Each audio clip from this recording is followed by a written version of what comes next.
Kapod wantiere weche mag siasa en kweth Jood bura mag Kenya Kwanza koro wuok tung mosuo kod ogaye mar Azimio Raila Odinga kagichayo chenro mage mag bago ng'anyo mochan e boma Nairobi ka chieng' wuok tich juma mabiro. Kotelni kod jatend kweth ma thoth od bura Kimani chungwa jood bura go wacho ni chenro mar Azimio magichano timo en mar ketho chik kendo tango picha mar temo loko loch matiyo sani.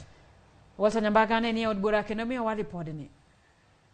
Kagiloso kod ute mag fwambe liare mar od bura mamalo e kweth jo od bura ma Kenya Kwanza kidhore kod ogai mar Azimio la Umoja One Kenya Alliance Raila Odinga kagikoni chenro mag ng'anyo mage gin mago makelo ber ne oganda. That the planned disruptions planned for Monday are desperate, selfish, evil, treasonable and unpatriotic actions of a sole loser. And just like in the past, there is only one man who benefits from such chaos. Raila Odinga. Jo Kenya Kwanza ni Odinga ne jatend piny William Ruto ne kod chenro mag dongo uchumi mar Kenya kendo thuolo mag siasa mane Odinga othung'ogo jatend piny machon Uhuru Kenyatta kod mosenindo Mwai Kibaki ok nyal tiyo sani. Kinde gi en kinde mag pango ok kinde mag muko. Ngech mwaringo mwadhi streets ni pile pile nwadhi ng'anyo ni waseng'anyo gini mang'eny to kwa ng'anyo to kwairu gi mwadwaro. Kinde gi kwa ng'anyo kwairu gi mwadwaro. Bana go makabe nwang'ni wawe wach mang'anyo ni.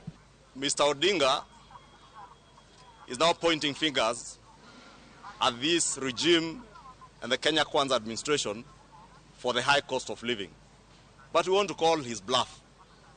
It is Mr. Odinga who cheered on as the last handshake administration was looting this country dry. Jood bura go chayo dwaro mar Azimio mar timo nonro ne server mar IEBC kanyakla kod chuogo kamiti madhi yiero commissioners mag IEBC. The IEBC Act that created the Cherera 4 Commission, that law was authored by Uhuru Kenyatta and Raila Odinga. What the Kenya Kwanza administration has done is to comply with a court order that removed the 4 panelists that were being nominated by the Parliamentary Service Commission. Therefore, Raila cannot pretend that there is a new law. It is the same law. Jotelo go kone jotimo alani onge koko mabiro timore boma Nairobi kendo gikoni obila mondo beda kicha. We will not be cowed. Civil servants will come to work as usual. Everything will go on as usual. Kinde makweth mag Azimio la Umoja One Kenya Alliance kanyakla kod mago ma Kenya Kwanza lieko ywaruok motel ne ng'anyo mochan chieng' wuok tich manyien. Japiny odong' kod penje dhod chunygi ni kinde ma rwedhi rakore, lume ma inyore koso tung' mag rwedhi. Walter Nyambaga, Ramogi TV. Eliare mar od bura, Nairobi.